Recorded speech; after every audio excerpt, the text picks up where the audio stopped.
प्यारे साथियों, आज मैं कोई पढ़ाई का टॉपिक नहीं लेकर के आया हूँ। एक कहानी आपसे शेयर करना चाहता हूँ। कहानी हमारे सोच को, हमारी मानसिकता को, हमारे सोचने के नज़रिए को दर्शाती है और किस तरीके से हम कठिन परिस्थितियों में ईश्वर को दोष देते हैं और जब हमारे पास अनुकूल परिस्थितियाँ होती हैं, हमारे अनुरूप काम होने लगते हैं तो हम ईश्वर को बिल्कुल ध्यान नहीं देते। एक बार एक किसान होता है और वो ईश्वर से एक कंप्लेन करता है। कंप्लेन ये होती है कि ईश्वर समय के अनुरूप चीजों को नहीं देते।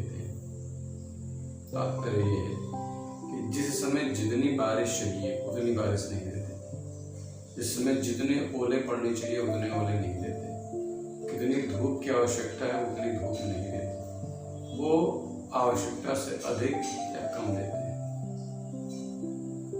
एक ही व्यक्ति यह विचार करके ईश्वर के पास जाता है और उनसे अपनी शिकायत करता है। ईश्वर कहते हैं, मेरी प्रकृति है, मेरे ही नियम चलेंगे, मैं तुम्हारे आगे पर विगत सबका ध्यान रखता हूँ। फिर भी किसान नहीं मानता है और भगवान से शिकायत करता है और उनसे कहता है कि अगर ये काम आप मुझे देते करने को तो मैं आपसे बेहतर करके दिखाऊंगा। ईश्वर मुस्कुराते हैं और कहते हैं, ठीक है, तुम्हें लगता है तो तुम कर लो, लेकिन अंत में जीत मेरी ही हो। देखिए, यहाँ पर जीत का तात्पर्य ये नहीं है कि ईश्वर अपने आप को सुप्रीम दिखाना चाहता है।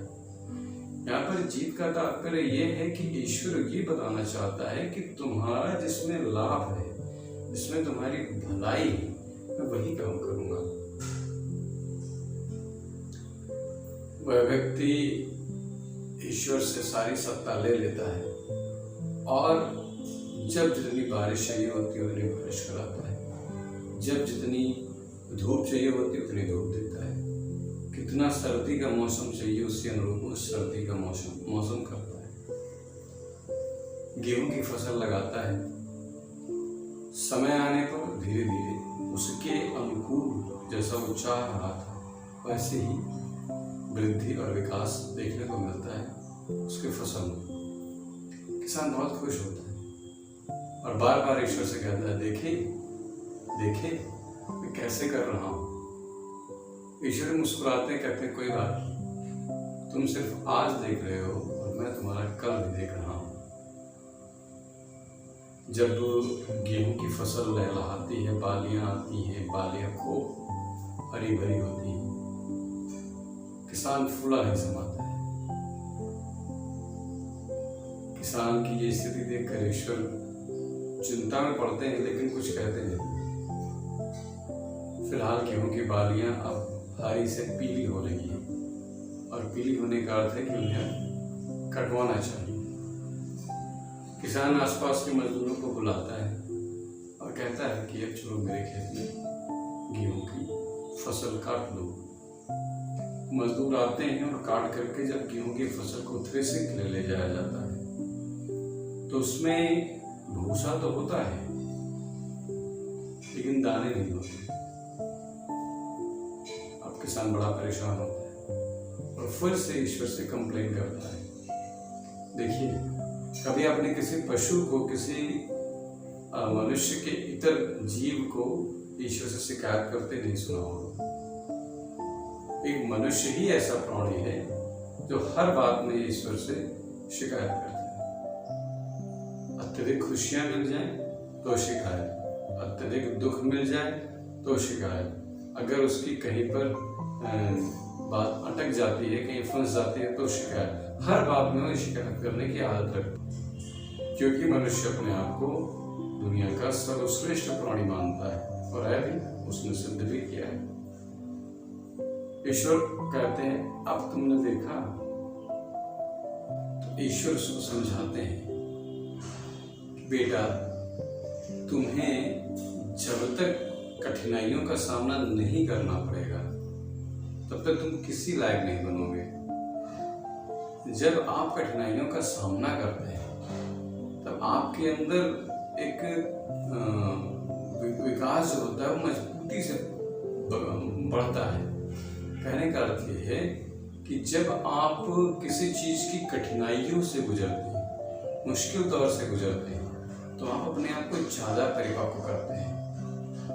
जैसे कुम्हार मटका बनाता है तो मटका बनाता है कच्ची मिट्टी से, उसको आकार देता है कच्ची मिट्टी में, उस पर आकृतियां बनाता है कच्ची मिट्टी में, लेकिन उसको मजबूत करने के लिए वो उसको अपने भट्ठी में डालता है, जहाँ पर उस मिट्टी को बहुत सारा ताप सहना पड़ता है। उसके बाद जब वो निकलती है तो उसके बाद उसका जो रूप होता है वो मोहक होता है और वह बिकने के योग्य होती है। तो हमारे जीवन में हम क्या समझते हैं इस कहानी से कि हमारे जीवन में जब भी कठिनाइयां आती हम तुरंत पहुंच जाते हैं कंप्लेन करने।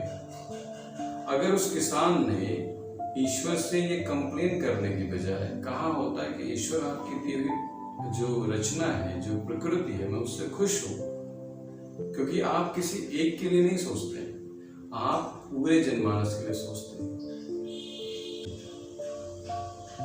ईश्वर हमारा आगत विगत सब कुछ देखता है, लेकिन हमारी एक शिकायत करने की आदत कभी नहीं जाएगी।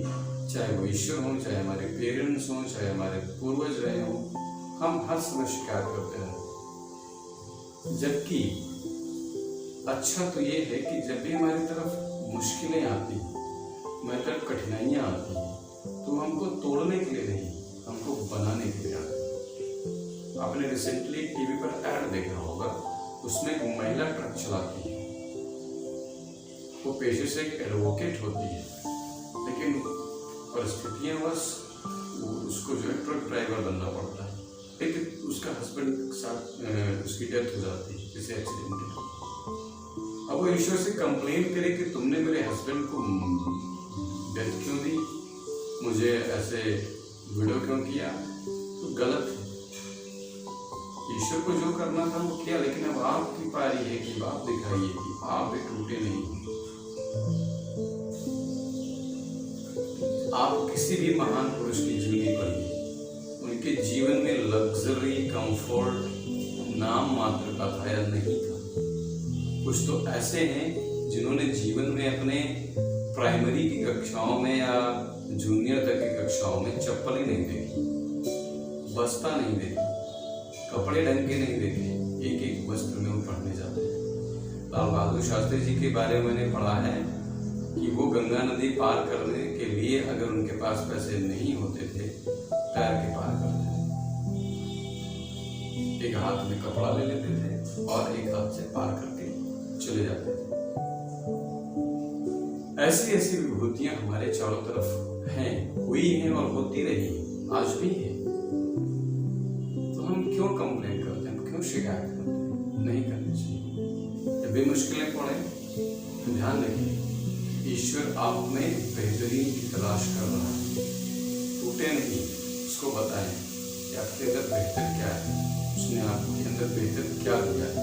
और जब आप इस बात का यथार्थ रूप में स्वीकृत करेंगे, मानेंगे, तो मैं यकीन करके कह सकता हूँ, मैं दावे के साथ कह सकता हूँ कि आपके अंदर जो परिमार्जन होगा या आपके अंदर जो उत्साह, जो नई ऊर्जा का संचार होगा वो पहले नहीं रहा होगा। ठीक है, गिर गिर के उठना पर उठते रहना, ये नहीं कि आप गिर गए तो फिर गिर गए। उठिए, उठते रहिए, तभी जिंदगी आपके अनुकूल चलेगी। और मैं किसी एक का नाम नहीं लेता, आप किसी भी महान विभूति की बायोग्राफी पढ़ लीजिए। मैंने जितनी बातें बताई सब आपको मिल जाएंगी कि उसने अपने जीवन में किन किन पल से, किन किन फेज से कठिनाइयों को सहा है, लेकिन टूटा नहीं। क्योंकि जो टूट गया वो टूट गया, वो फिर जुड़ नहीं पाया, और जो नहीं टूटा वो आगे बढ़ गया। तो अगले किसी वीडियो में नई कहानी के साथ आपके साथ आऊँगा। आगे मैं पढ़ा रहा हूँ यूट्यूब पर, वीडियोस मेरे कुछ पब्लिक हैं, कुछ प्राइवेट हैं, आप उनको देखते रहिए। और जो भी पसंद आए आप अपना लाइक शेयर कमेंट करिए। इस वीडियो को आगे तक बढ़ाइए अगर आपको लगता है कि मेरी बातें सही है। मिलते हैं किसी और वीडियो में। Take care, thank you so much.